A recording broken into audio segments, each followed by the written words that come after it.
Dendam, murid dukun sesat dari tanah Nagandro. Kisah Wasis dan Galih.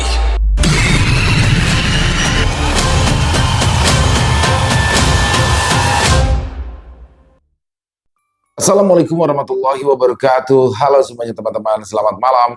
Selamat datang kembali di channel kesayangan kita, channel Ilo Bercerita, dan masih bersama saya Ilo. Dimanapun teman-teman berada, semoga teman-teman selalu dalam keadaan sehat walafiat tanpa kekurangan satu apapun dan dimurahkan rezekinya. Amin, amin, ya robbal alamin. Doa terbaik ya untuk teman-teman semua. Dan pada kesempatan yang baik ini, saya akan membawakan satu kisah favorit kita semua, kisah Wasis dan Galih. Wow, kisah dari Rastra Kesatria yang selalu ditunggu-tunggu ya teman-teman ya. Dan pada kesempatan kali ini, Wasis dan Galih akan kembali ke tanah Nagandro. Waduh, ada misi khusus buat mereka berdua nih.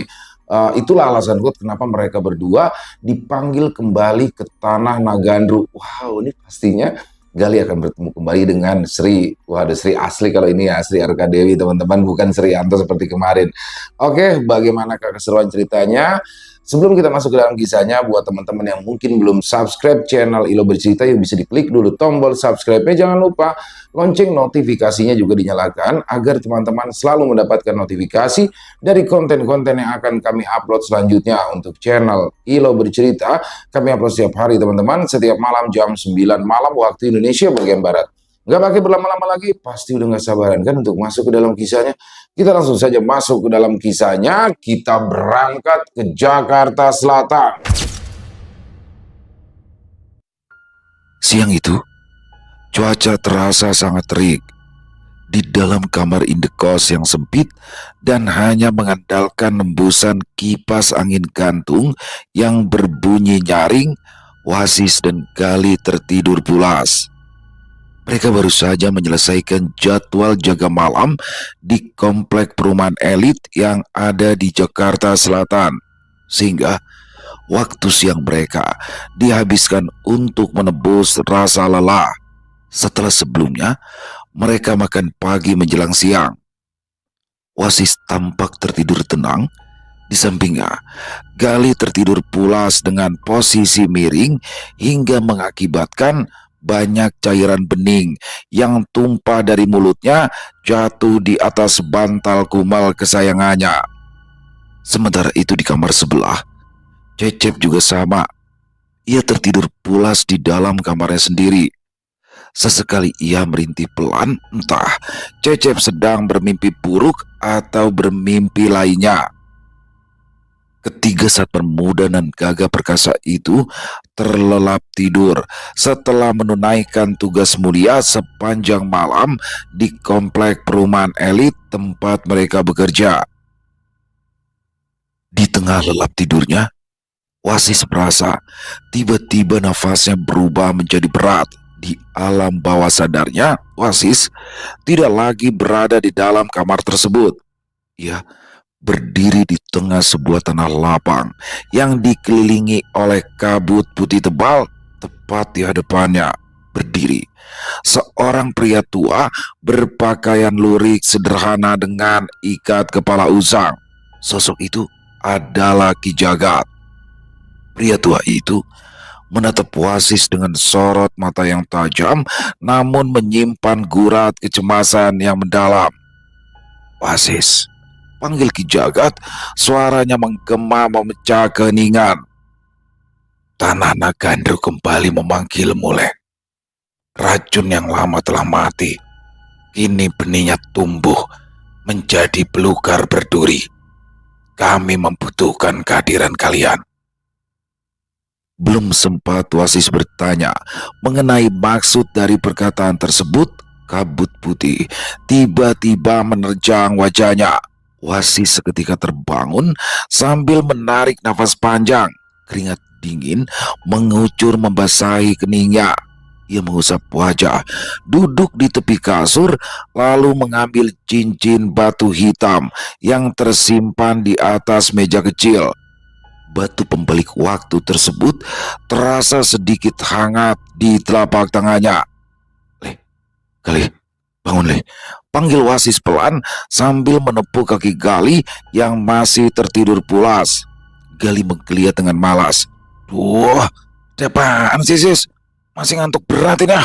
Baru juga sebentar tidurnya. Melihat Galih yang justru menambah volume ngeroknya, Wasis akhirnya memilih untuk menyeduh kopi hitam. Kemudian ia duduk di balkon kos. Secangkir kopi hitam dan sebatang rokok menemani Wasis di siang menjelang sore tersebut. Pikiran menerawang mencoba menimbang apakah harus ia kembali ke tanah Negandru. Ketika hari mulai beranjak sore, Gali pun terbangun dari tidurnya. Setelah mencuci muka ala kadarnya, Gali keluar dari kamar menuju balkon kos untuk menikmati senja ditemani segelas kopi. Sudah bangun kamu, Lih? Tanya Wasis yang masih duduk di balkon kos. Duduk sini, Lih. Ada yang mau aku omongin. Lanjut Wasis dengan tatapan serius disusul Gali duduk sambil menguap lebar sisa kantuk tidur barusan. Ya apa sih? Kayaknya serius banget kamu, ujar Gali lalu menenggak kopi milik Wasis. Aku tadi barusan mimpi bertemu dengan Ki Jagat, jawab Wasis, matanya menatap ke arah jalanan kampung yang mulai ramai menjelang sore. Hah? Ki Jagat? Ki Jagat bapaknya Sri, sis? Hah? Terus gimana, sis? Dia bilang apa, sis? Dia nanyain aku nggak, sis? Berondong Gali dengan pertanyaan beruntun. Dia bilang kalau dia sedang butuh bantuan kita, jawab Wasis datar, membuat Gali semakin menegakkan badan lalu menggebrak meja dengan kencang. Brak! Ya harus kita bantuin dong, sis. Kapan kita pergi ke sana, sis? Sekarang juga aku siap, ujar Gali berapi-api, matanya memancarkan sinar kerinduan terhadap Sri Arkadewi. Wah, pada mau jalan-jalan kemana nih? Cecep ikut atuh, ujar Cecep yang tiba-tiba saja muncul dari kamarnya karena kaget mendengar gebrakan meja barusan. Gali seketika panik, ia buru-buru menutupi pembicaraan mereka. Gak kemana-mana, Cep. Ya, jalan-jalan, paling ntar malam kita jalan-jalan cari makan. Udah, kamu itu jangan kepo sama urusan orang dewasa. Sana balik tidur, omel Gali sambil mengusir Cecep. Cecep cemberut mendengar hardikan Gali tersebut. Ih, kongkol 5 pelit info. Udah, Cecep tidur lagi. Nanti kalau mau keluar beli makan, bangunin Cecep, ucapnya sambil menutup pintu kamarnya kembali. Wasis dan Gali saling bertatapan. Keduanya sepakat bahwa rencana perjalanan ke Tanah Negandru ini harus dirahasiakan rapat-rapat dari Cecep agar tidak memperumit keadaan. Sementara itu, jauh di ratusan tahun silam, kerajaan Negandru sesungguhnya sedang berada dalam masa pemulihan. Setelah Prabu Jayakerta terbebas dari belenggu hitam Ki Rekawisesa, sang raja langsung turun tangan membenahi segala kekacauan. Pajak yang mencekik perlahan diturunkan, keadilan kembali ditegakkan, dan kehidupan rakyat mulai berangsur-angsur sejahtera. Istana yang sebelumnya diselimuti aura gelap kini kembali memancarkan kehangatan. Namun, kedamaian tersebut ternyata tidaklah berumur panjang. Beberapa waktu terakhir, serangkaian teror muncul dan mengusik ketentraman wilayah perbatasan. Ancaman ini tidak berasal dari kerajaan musuh, melainkan dari dalam kerajaan sendiri. Sekelompok gerombolan pemberontak tiba-tiba saja muncul menebar ketakutan. Mereka tidak sekedar mencari hasil bumi, tetapi juga dengan berani membakar pos-pos penjagaan prajurit kerajaan dan beberapa tempat vital lainnya. Hal yang membuat Prabu Jayakerta dan Ki Jagat sangat khawatir adalah sosok pemimpin gerombolan tersebut. Menurut info dari intelijen, sosok tersebut merupakan seorang pemuda yang memiliki kesaktian luar biasa, baik dalam ilmu kanuragan maupun ilmu gaib. Pemuda itu bernama Resnu Wasesa. Berdasarkan penyelidikan, Resnu adalah mantan prajurit utama kerajaan yang secara diam-diam menjadi murid kesayangan Ki Rekawasesa. Setelah sang guru tewas di tangan Wasis, Resnu melarikan diri dengan membawa dendam kesumat sekaligus beberapa prajurit khusus. Dan kini ia kembali memimpin pasukan pemberontak untuk menghancurkan Prabu Jayakerta dan membalas kematian gurunya. Prajurit kerajaan tidak ada yang mampu menandingi kekuatan ilmu hitam milik Resnu. Alasan genting inilah yang mendorong Ki Jagat untuk menggunakan sisa-sisa tenaga spiritualnya menembus batas waktu melalui semedi demi memanggil Wasis dan Gali untuk kembali ke tanah Nagandru. Malam harinya, di kos-kosan sederhana yang berada di wilayah Jakarta Selatan, setelah menyelesaikan makan malam di warung sekitar dan menunggu Cecep tertidur, Wasis mengajak Galih masuk ke dalam kamar dan menutup pintu dengan rapat.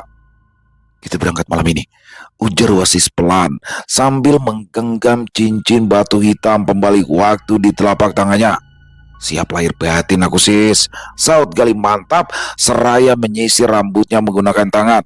Sis, jangan lupa kita pakai baju yang dulu dari sana itu, biar nggak pelangap-pelongo kita nanti di sana," ujar Gali lalu beranjak ke arah lemari pakaian mencari pakaian dari zaman kerajaan Nagandru. "Nah, ketemu ini. Ayo Sis, kamu pakai juga, biar nanti nggak malu-maluin di sana. Kalau pakai celana lepis kayak gitu kan kelihatan aneh nanti di sana. Kalau kita jatuhnya di pinggiran hutan kayak kemarin, sepi. Nah, kalau kita jatuhnya di tengah pasar, kan bahaya Sis," ujar Gali panjang lebar sambil mengenakan pakaian dari Ki Jagat dulu. Setelah memastikan tampilannya sudah oke, di depan cermin lemari, Gali menyusul Wasis yang sudah duduk bersila di atas kasur. Wasis memejamkan mata. Dia mulai memusatkan seluruh energinya pada batu hitam tersebut. Suhu di dalam kamar mendadak turun, menciptakan hawa dingin yang ganjil. Lampu neon di langit-langit kamar mulai berkedip tidak stabil. Di tengah suasana yang sangat menegangkan dan sakral itu, tiba-tiba saja terdengar ketukan keras dari luar kamar. "Tok tok tok, tok tok tok. Kang Gali, Kang Wasis." Suara Cecep terdengar memanggil dari balik pintu. Gali berdecak kesal. "Terus gangguin aja sih itu anak satu. Sis, jangan dijawab Sis. Udah, ayo terusin aja," bisik Gali dengan panik. Namun suara Cecep tidak kunjung berhenti. Kang Wasis, Kang Gali, udah pada tidur belum? Cecep mau pinjam raket nyamuk atuh. Loba pisan nyamuk di kamar Cecep ini." Wasis berusaha keras mengabaikan gangguan tersebut. Dia terus melafalkan doa di dalam hati perlahan. Batu hitam di tangannya memancarkan pendar cahaya redup yang berputar. Sebuah portal waktu yang terwujud dalam bentuk pusaran angin tipis mulai terbentuk di tengah ruangan. "Cepat, Li, pegang bahuku," perintah Wasis dengan tegas. Gali langsung melompat dan mencengkeram bahu Wasis dengan kuat. Portal angin tersebut semakin membesar, bersiap menyedot kedua pria itu ke dimensi lain. Nah, bagi mereka, engsel kunci pintu kamar indekos tersebut memang sudah lama rusak karena tidak kunjung mendapat jawaban dari dalam kamar. Cecep yang terus didorong oleh rasa penasaran akhirnya memutar gagang pintu dan mendorongnya dengan paksa. Cekrek. Pintu terbuka tepat pada detik ketika portal waktu mencapai puncak kekuatannya. "Astagfirullah, ini kenapa di dalam kamar Kang Gali ada angin puting beliung?" Cecep berteriak terkejut melihat pusaran angin ajaib yang berputar kencang di hadapannya. Saking terkejutnya, Cecep melangkah mundur dan kakinya tersandung lipatan sarungnya sendiri. Ia kehilangan keseimbangan dan jatuh ke depan. Secara refleks, tangannya menggapai bagian kain jarik milik Gali untuk mencari pegangan. Cahaya putih yang sangat menyilaukan meledak memenuhi ruangan. Dalam sekejap mata, Wasis, Gali dan Cecep lenyap tanpa meninggalkan jejak. Kamar tersebut kembali sunyi senyap, hanya menyisakan suara kipas angin yang masih berputar monoton. Bruk, bruk, bruk. Aduh! Wasis dan Gali mendarat bergulingan di atas tanah merah yang kering dan berdebu. Pemandangan di sekitar mereka seketika berubah drastis. Udara malam yang sebelumnya terasa pengap khas perkotaan kini tergantikan oleh hawa sejuk yang membawa aroma dedaunan hutan. Mereka mendarat di pinggir jalan setapak yang bersebelahan dengan hutan lebat. Ini adalah lokasi yang sama persis saat mereka pertama kali menjejakkan kaki di tanah Nagandru. Wasis perlahan bangkit berdiri. Ia menyeimbangkan postur tubuhnya seraya mengamati keadaan sekitar. Kita berhasil ya. Kita sudah sampai. Alhamdulillah sis. Akhirnya kita sampai ke sini lagi deh. Gumam Gali dengan senyum sumringah. Ia menepuk-nepuk lengannya untuk membersihkan debu yang menempel. Namun kelegaan itu terhenti seketika saat tiba-tiba terdengar suara rintihan tertahan dari arah belakang mereka. Aduh, pinggang Cecep sakit lagi. Gali dan Wasis memutar tubuh mereka secara perlahan. Di atas tanah merah tersebut tergeletak sosok Cecep. Dia masih mengenakan kaos oblong bergambar klub logo sepak bola Manchester United dan sarung kotak-kotak kesayangannya. Tangan kanannya mencengkram erat sebuah raket nyamuk elektrik, sementara raut wajahnya tampak sangat kebingungan melihat pepohonan raksasa yang mengelilinginya. Mata Gali terbelalak lebar, emosinya seketika memuncak hingga ke ubun-ubun. Wadus, wadus, kamu itu ngapain ikut ke sini sih, Cep? Teriak Gali hingga suaranya menggema memantul di tengah kesunyian hutan. Cecep terperanjat, tubuhnya gemetar ketakutan. Ya Cecep juga nggak tahu Kang Gali. Tadi mau Cecep masuk ke kamar cuma mau pinjam raket nyamuk ini. Duh, ini kita sekarang lagi di mana sih? Tanya Cecep yang semakin panik melihat kegelapan hutan di sekitarnya. Wasis memijat pelipisnya perlahan, mencoba meredakan pusing yang tiba-tiba menyerang kepalanya. Sudah deh, jangan dimarahin lagi. Sudah terlanjur dia kebawa ke sini. Aduh sis, ribetin urusannya kalau ada dia. Duh, bisa dibalikin dulu nggak sih dia sis? Nggak seru tahu kalau ada dia. Gerutu Gali sambil mengusap wajahnya kasar dengan rasa frustasi yang amat sangat. Belum sempat Cecep merengek meminta pulang, dari balik rimbunan semak yang gelap muncul cahaya obor yang bergoyang pelan. Seorang pria tua berjalan melangkah menghampiri mereka, diiringi oleh seorang gadis cantik yang memegang lentera penerang. Akhirnya kalian datang juga, sapa Ki Jagat dengan senyuman lega yang menghiasi wajah rentanya. Tepat di sisinya, Sri Arkadewi menatap mereka dengan ramah.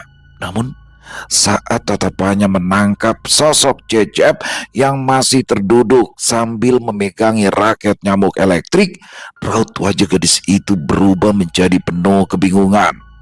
Melihat hal tersebut, Gali segera memasang senyuman terbaiknya. Dia melangkah maju dengan cepat untuk menutupi keberadaan Cecep. Selamat malam Sri, apa kabarnya? Aduh, Sri jadi makin ayu aja sih, ujar Gali yang pipinya mulai memerah menahan rindu. Malam juga Mas Gali, kabar Sri baik, jawab Sri sambil tersenyum membuat Gali makin tak karuan. Cecep hanya bisa mengintip dari belakang Gali sambil menggaruk kepalanya menggunakan ujung gagang raket nyamuk. Kalian datang bertiga? Tanya Ki Jagat sambil menatap ke arah Cecep. Ya Ki, maaf. Ini Cecep sahabat kami. Dia ikut terbawa ke sini tanpa sengaja, jawab Wasis sambil menangkupkan kedua tangan di depan dada. Tidak apa-apa. Ketidaksengajaan itu berarti takdir. Dan semoga ini adalah takdir yang baik untuk kita semua. Ayo, kita ke kediaman Ku dulu tidak baik berlama-lama di sini, ujar Ki Jagat lalu berbalik badan memimpin rombongan. Di belakang, Cecep berbisik pada Gali. Kang Gali, itu cewek cantik namanya Sri. Ya, dia itu cewek inceranku di sini. Awas kamu, jangan macam-macam kamu, Cep. Jawab Gali sambil berbisik juga. Kang Gali yakin itu Sri beneran? Kang Gali nggak takut sama kasus Rianto dulu? Tanya Cecep lagi berbisik khawatir. Nama dia itu Sri Arkadewi, bukan Sri Kaleng-Kaleng. Hah, kamu itu jangan pernah lagi bawa-bawa kasus Rianto di sini. Aku ini sama wasis di sini itu jadi kesatria penolong kerajaan. Kamu itu jangan sampai ngerusak nama baik aku sama wasis di sini. Kamu harus jaga mulut. Jelas sekali panjang lebar dengan mata mendelik ke arah Cecep. Malam itu, rombongan kecil tersebut tiba di kediaman Ki Jagat yang tersembunyi di balik rimbunnya pepohonan hutan. Suasana rumah kayu itu masih sama seperti ingatan Wasis dan Gali, sederhana, hangat, dan disinari oleh cahaya lampu minyak yang berpendar kemasan. Sri Arkadewi segera mempersilahkan tamu-tamu dari masa depan tersebut untuk duduk di atas tikar pandan yang telah digelar api. Gadis itu kemudian menyuguhkan minuman hangat dan beberapa potong panganan tradisional. Mata Galih tidak bisa lepas dari sosok Sri Arkadewi. Dia terus memperhatikan gerak-gerik gadis itu dengan tatapan memuja. Namun suasana romantis yang ada di kepala Gali seketika runtuh ketika Cecep yang duduk di sebelahnya mulai bertingkah. Neng Sri, perkenalkan, nama saya Teh Cecep. Saya juga sama profesinya, kayak Kang Wasi sama Kang Gali. Jadi satpam jaga komplek. Jabat Cecep dengan wajah polos tanpa dosa sambil mengulurkan tangan sambil tersenyum manis. Sri Arkadewi tampak sedikit terkejut mendengar penuturan Cecep, namun ia membalas uluran tangan itu dengan senyum yang sangat ramah. Ah, iya, nama saya Sri. Senang bertemu dengan Kang Cecep. Melihat kejadian tersebut, mata Gali membelalak lebar, hatinya panas bukan main. Dia segera menarik kerah belakang kaos Cecep dengan kasar dan berbisik penuh penekanan di telinganya. Cep, kamu itu jangan macam-macam. Berani-beraninya kamu caper sama si Sri. Dia itu kan gadis inceranku. Dari pertama aku datang sini. Awas saja ya, kalau kamu berani macam-macam, aku tinggalin kamu di tengah hutan nanti. Omel Gali dengan suara tertahan. Bukan Gali, Cecep kan cuma memperkenalkan diri. Masa ya nggak boleh? Rengek Cecep sambil mengusap lehernya. Elah, goyangmu memperkenalkan diri. Aku itu udah paham akal bulusmu, modusmu. Awas saja kalau kamu berani macam-macam. Sungut Gali bertambah kesal. Wasis yang melihat perdebatan konyol itu hanya bisa menggelengkan kepala. Ia menoleh ke arah Ki Jagat untuk membahas hal yang lebih serius. Jadi Ki, sebenarnya apa yang telah terjadi di tanah Nagandru ini Ki? Tanya Wasis ingin lebih dulu tahu kondisi Nagandru sebelum nanti bertemu raja. Kondisi yang tadinya damai dan tentram setelah kematian Ki Reksa perlahan mulai berubah. Jawab Ki Jabat, matanya menerawang dan mulai menceritakan secara detail kondisi Nagandru saat ini pada Wasis. Ki Reksa meninggalkan warisan yang sangat berbahaya dalam diri Resnuwa Sesa, ujar Ki Jagat sekaligus menutup penuturan tentang kondisi Nagandru terkini. Jadi, seberapa parah pergerakan Resnuwa Sesa saat ini Ki? Raut wajah Ki Jagat seketika berubah tegang. Sangat mengkhawatirkan. Ia tidak bergerak secara sembarangan. Resnu ini memiliki taktik militer yang cukup cerdas, serta dukungan ilmu hitam warisan dari gurunya. Malam ini juga, Prabu Jayakerta meminta kalian untuk menghadap ke istana. Setelah beristirahat sejenak, Ki Jagat memberikan 3 setel pakaian tradisional kepada mereka agar tidak mencolok saat memasuki lingkungan istana. Wasis dan Galih dengan cepat menyesuaikan diri mengenakan kain panjang, sabuk, dan ikat kepala. Namun, Cecep tampak kesulitan saat mengikat kainnya sehingga ujung kain tersebut terus melorot memperlihatkan celana kolor buluknya. Kamu itu katro banget sih, Cep. Masa pakai begitu aja nggak bisa? Kata Galih kesal melihat Cecep yang kesulitan. Kongoli mah. Ini kan pakaian adat Jawa. Cecep kan orang Sunda. Saud Cecep tak mau kalah. Setelah semua siap, mereka pun akhirnya berangkat menembus dinginnya malam langkah menuju pusat pemerintahan kerajaan Nagandru. Kedatangan Wasis dan Galih di lingkungan istana disambut dengan penuh penghormatan.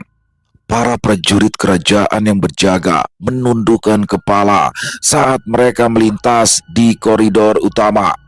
Nama mereka telah dikenal sebagai pahlawan yang berhasil menumpas pengaruh jahat Ki Rekawasesa di masa lalu. Di pendopo utama yang megah, Prabu Jayakerta telah menunggu. Sang raja terlihat jauh lebih sehat dan berwibawa dibandingkan pertemuan terakhir mereka. Tidak ada lagi lingkaran hitam di matanya dan auranya memancarkan ketegasan seorang pemimpin sejati. Selamat datang kembali, Ksatria lintas waktu, sambut Prabu Jayakerta dengan suara bariton yang menggema. Sungguh sebuah kehormatan bisa menyambut kalian kembali di Nagandru. Maafkan aku yang terpaksa harus merepotkan kalian untuk yang kedua kalinya. Wasis menunduk hormat. Tidak masalah yang mulia, kami siap untuk membantu. Di belakang Wasis, Cecep sedang berbisik-bisik ke arah Galih sambil melihat hidangan jamuan makan yang sangat mewah di atas meja panjang. Kang, iya teh raja beneran? Kota pakai mahkota juga di sinetron Indosiar. Bawel banget sih kamu, Cep. Kamu nanti tinggal makan aja apa susahnya sih? Pokoknya gak usah banyak nanya. Awas, kalau sampai malu-maluin kamu di sini. Desis Galih sambil menyikut perut Cecep.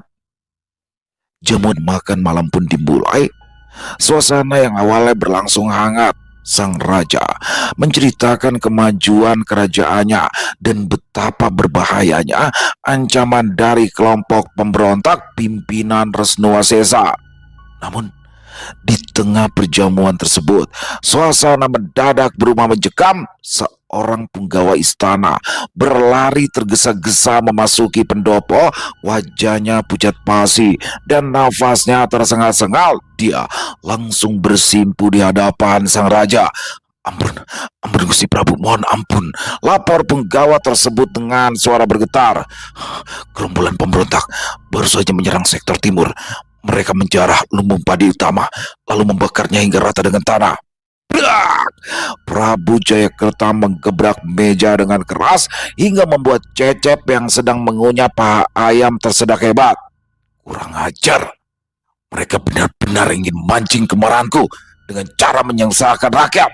Wasis segera berdiri dari tempat duduknya. Tatapan matanya berubah sangat tajam. Insting penyelidiknya langsung menyala seketika. Kapan kejadiannya? Tanya Wasis tegas. Baru saja Tuan, apinya masih berkobar di sektor timur. Jawab penggawa tersebut terbata-bata. Mohon izin yang mulia, sebaiknya kita harus segera bergerak ke lokasi kejadian. Saya yakin akan ada petunjuk di sana, ujar Wasis tanpa keraguan sedikit pun. Baiklah, izin diberi. Ki Jagat, siapkan segala sesuatunya. Kita berangkat ke lokasi sekarang juga. Perintah sang raja mantap. Galih langsung berdiri dengan semangat. Siap sis, kita beraksi sekarang juga. Cecep menelan sisa ayamnya dengan susah payah. Malam itu, mereka tiba di lokasi kejadian dan langsung memeriksa kondisi lumbung utama yang kini hanya menyisakan abu. Mereka memang belum mendapatkan petunjuk, tapi paling tidak kehadiran sang raja di tengah kekacauan membuat rakyat merasa tenang karena memiliki pemimpin yang peduli pada kepentingan rakyat. Di pagi harinya, asap kelabu masih membumbung tinggi dari sisa-sisa lumbung padi utama di sektor timur. Puing-puing kayu tampak menghitam menjadi arang. Wasis berjalan mengelilingi sisa reruntuhan tersebut dengan teliti. Ia berjongkok, mengamati jejak kaki kuda yang tercetak di atas tanah, serta sisa bubuk mesiu tradisional yang tercecer di beberapa sudut. Mereka tidak sembarangan membakar tempat ini. Gumam Oasis menganalisa temuan-temuannya. Pola penyerangannya terorganisir. Mereka menghancurkan lumbung pangan, bukan hanya untuk cari makan, tapi untuk mengalihkan perhatian prajurit utama dari pusat kota. Gali yang berdiri di sampingnya memutar tombak pamor lurus kebanggaannya. Berarti ada target lain dong, sis.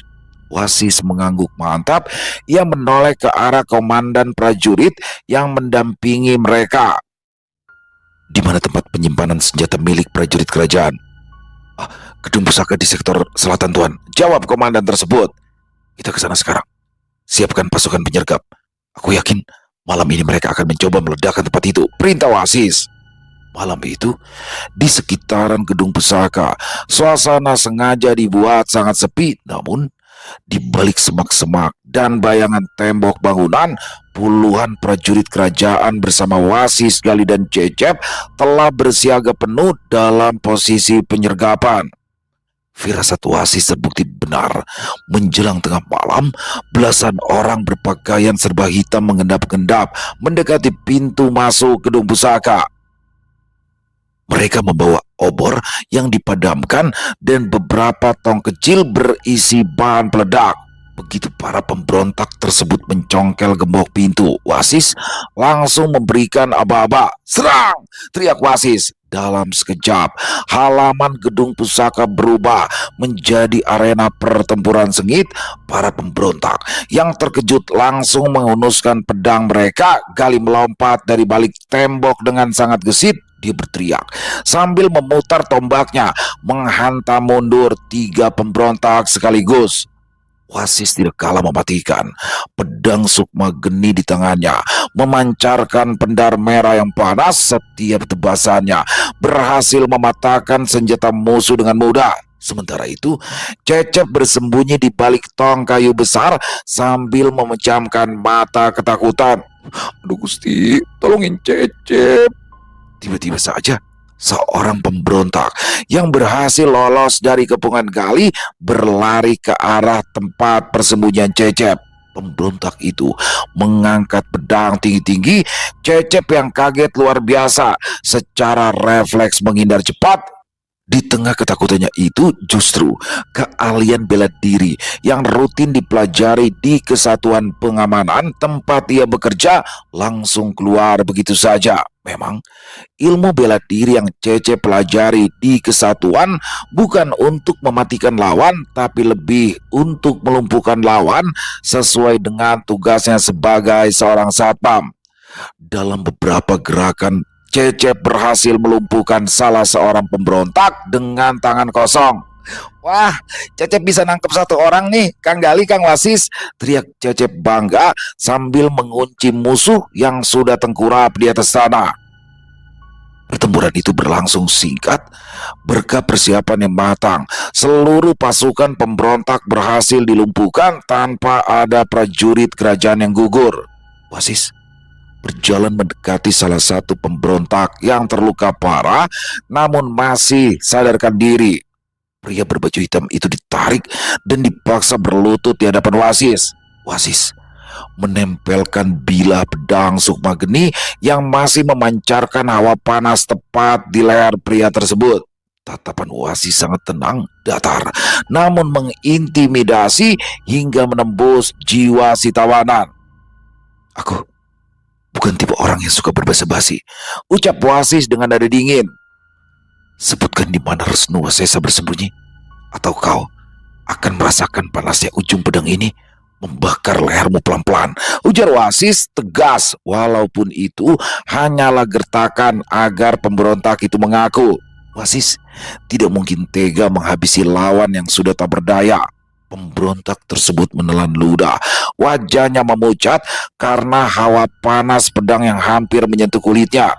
Kesetiaannya pada Resnu sang pemimpin seketika runtuh di bawah ancaman Wasis. Ampun, markas kami berada di Gua Siluman di balik air terjun Jurang Pangeran," ucapnya dengan bibir bergetar hebat. Wasis menarik pedangnya dan menyarungkannya kembali ke punggung. Dia menoleh ke arah Galih yang sedang mengatur nafas, lalu tersenyum tipis. Bereskan sisa kekacauan, kabari sang raja. Besok kita hancurkan sarang utamanya, ujar Wasis disambut sorak-sorai kemenangan. Matahari baru saja beringsut naik ketika pasukan khusus kerajaan Nagandru mulai bergerak secara senyap membelah hutan lebat. Perjalanan menuju air terjun Jurang Pangeran memakan waktu cukup lama karena medannya yang curam dan tertutup semak belukar berduri. Suara gemuruh air terjun yang jatuh menghantam bebatuan mulai terdengar dari kejauhan, menyamarkan suara langkah kaki pasukan penyergap. Di balik tirai air raksasa tersebut tersembunyi sebuah mulut gua besar yang dikenal dengan sebutan Gua Siluman. Udara di sekitaran terasa sangat lembab dan mencengkram, dihiasi oleh kabut tipis yang tidak wajar. Wasis memberikan isyarat tangan agar pasukan berhenti. Ia memejamkan mata, memusatkan fokus pada aliran energi di sekitarnya. Cincin batu hitam di jari manis yang berdenyut pelan menandakan keberadaan aura gelap yang kuat di dalam gua tersebut. Mereka ada di dalam, bisik Wasis kepada komandan prajurit. Galih, kau pimpin setengah pasukan untuk mengunci area luar. Jangan sampai ada yang lolos. Aku akan masuk ke dalam mencari Resnu. Beresis, serahin urusan di luar sama aku. Gak bakalan ada satupun berontak yang bisa lewat, jawab Galih sambil memutar tombak pamor lurusnya percaya diri. Sementara itu, Cecep memilih bersembunyi di balik sebongkah batu berlumut. Kang, kalau Cecep di sini aja ya. Cecep jagain logistik aja biar nggak ada yang nyuri. Wasis tidak begitu memperdulikan Cecep. Dia langsung melesat, menembus tirai air terjun. Begitu ia menginjakkan kaki di dalam gua, puluhan anak panah melesat ke arahnya dari dalam kegelapan. Wasis bergerak sangat lincah, mencabut pedang Sukmageni dari punggung dan menebas rentetan panah tersebut hingga hancur menjadi serpian kayu. Cahaya kemerahan dari pedang Sukmageni menerangi seisi gua. Di ujung rongga gua yang luas duduk seorang pemuda dengan pakaian serba hitam. Wajahnya tampan, namun sorot matanya memancarkan kebencian dan kesombongan yang luar biasa. Dia adalah Resnu Wasesa. Akhirnya, kesatria yang dibangga-banggakan itu datang juga menemuiku, ucap Resnu dengan senyum meremehkan. Suaranya menggema memantul di dinding gua. Kau yang sudah membunuh guruku. Dan hari ini, kepalamu itu akan menjadi pialaku. Gurumu mati karena keserakahannya sendiri, jawab Wasis dengan nada datar dan dingin. Menyerahlah Resnu. Tidak ada lagi jalan keluar dari tempat ini.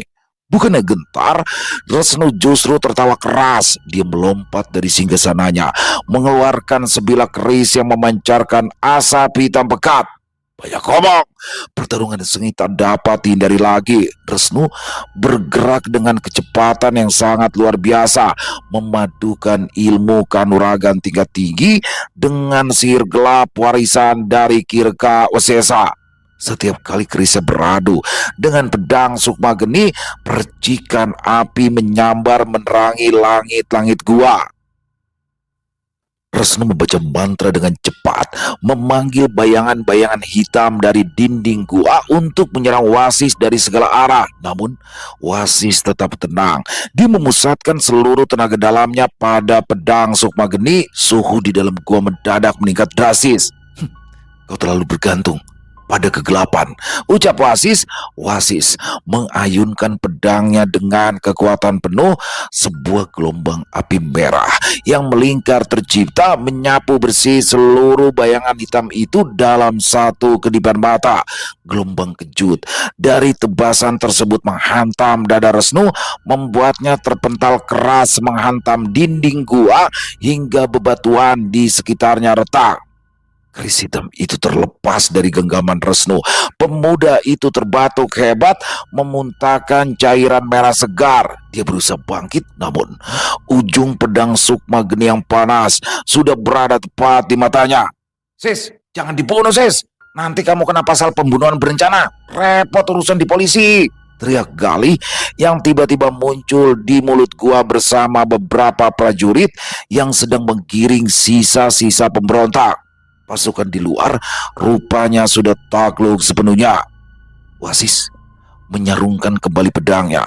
Prajurit kerajaan dengan cepat maju, berniat akan merantai kedua tangan Resnu Wasesa. Namun, tiba-tiba saja Wasis berkata, "Tunggu dulu." Ujar Wasis tegas, membuat para prajurit terdiam.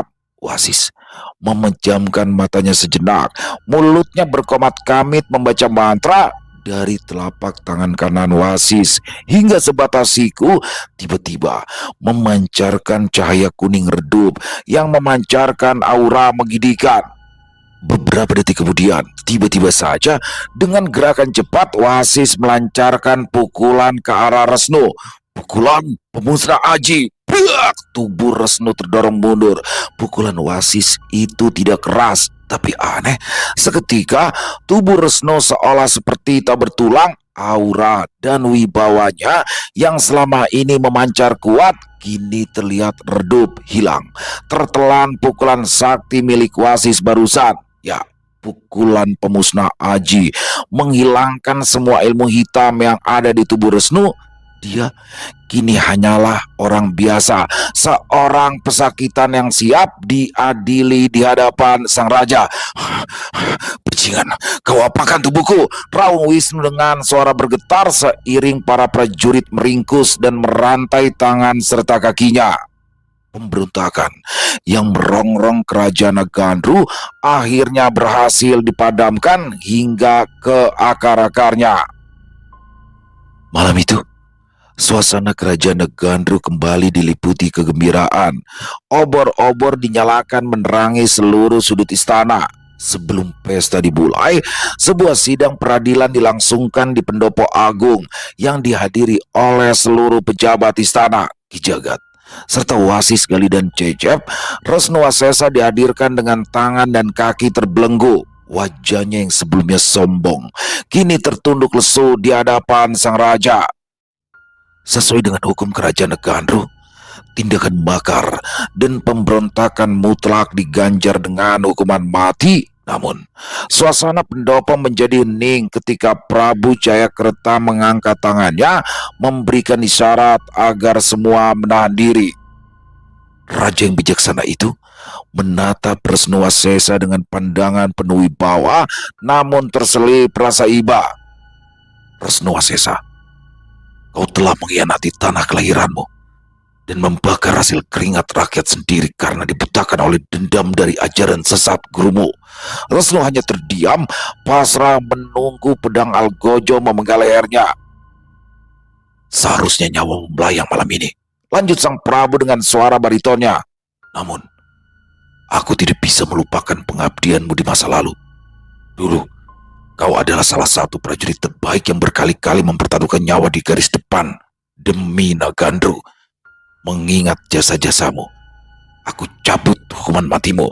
Seluruh pejabat kerajaan saling berbisik. Resnu mengangkat kepalanya seolah tidak percaya dengan apa yang baru didengar. "Sebagai gantinya, kau akan dikurung di dalam penjara bawah tanah seumur hidup," putus Prabu Jayakreta dengan tegas.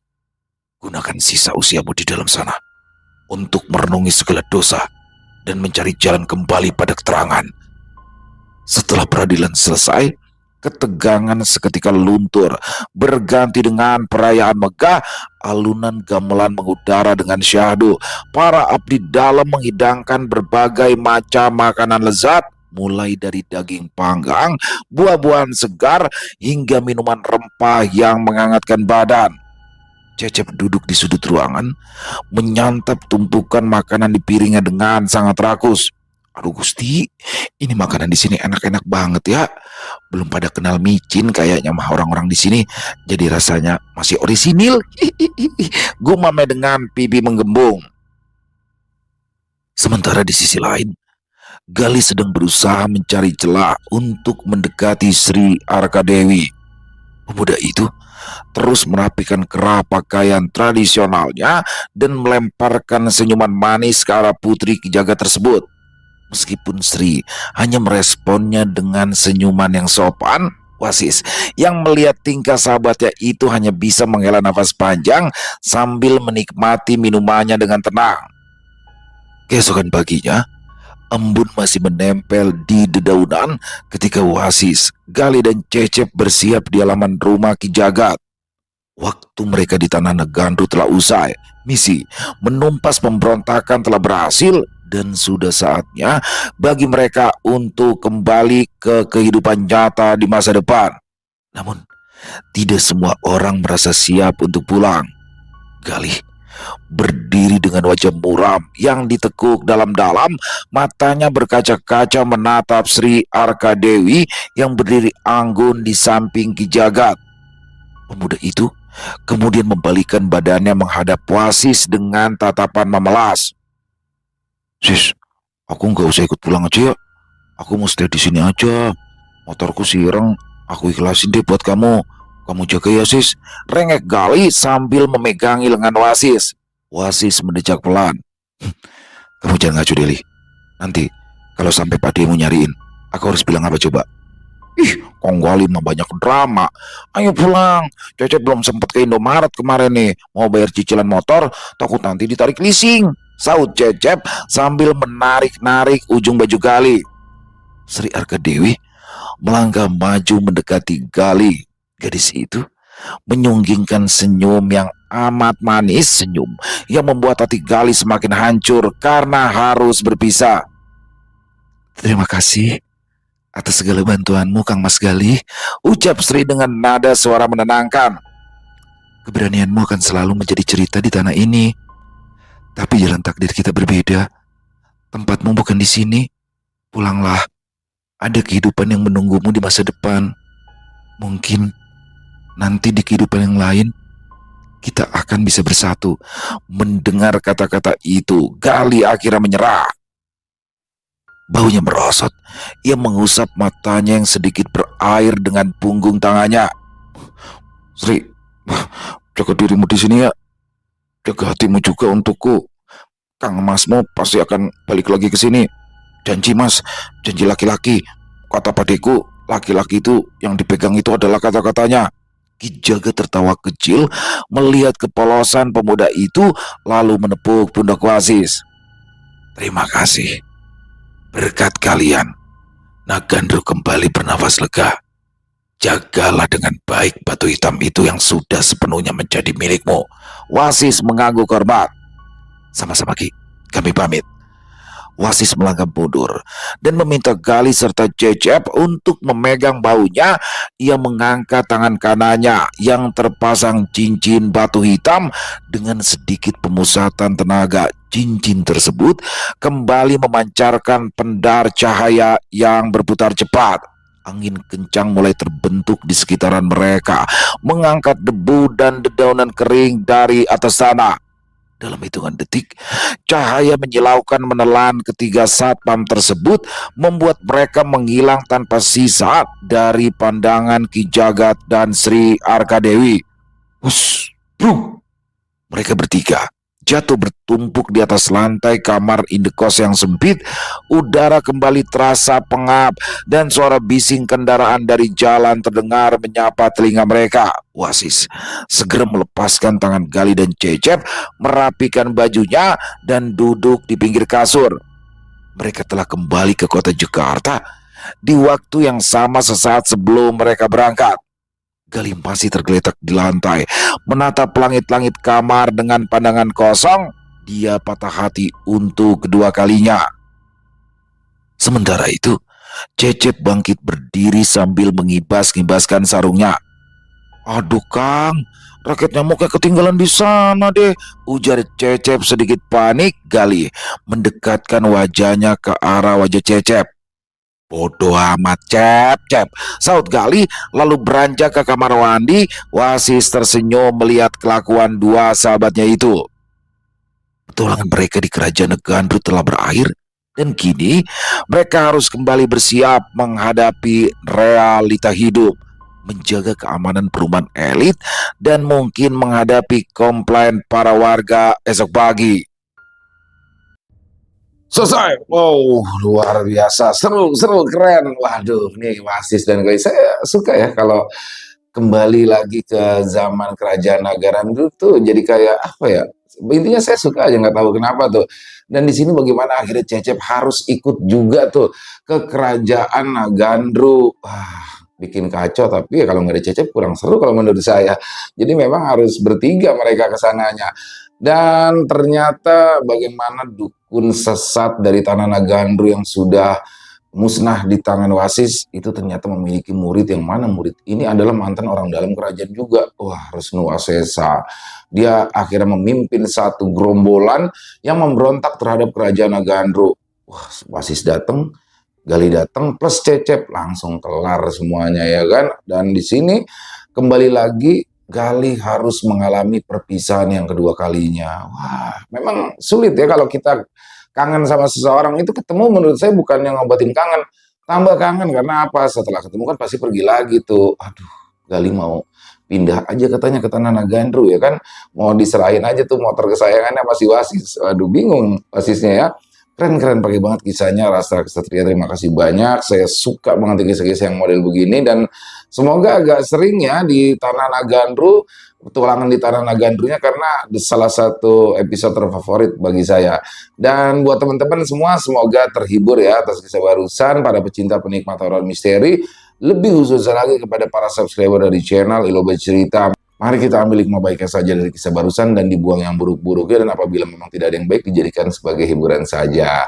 Silakan buat teman-teman yang mungkin punya komentar lain, yang mungkin punya pendapat lain, bisa menuliskannya di dalam kolom komentar ataupun hanya sekedar saling menyapa. Silakan, insya Allah kami akan menjawabnya satu persatu. Dan buat teman-teman yang suka dengan videonya bisa diklik tombol like-nya, tombol hype-nya jangan lupa ya diklik juga biar video ini bertambah viral, dan bisa juga dibantu di-share link video ini ke teman-teman yang lain agar juga ikut merasa terhibur.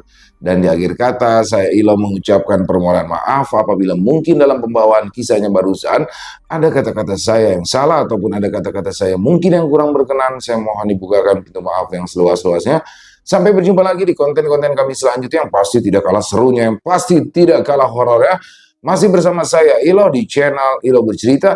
Salam sehat, sukses selalu untuk kita semua. Wassalamualaikum warahmatullahi wabarakatuh.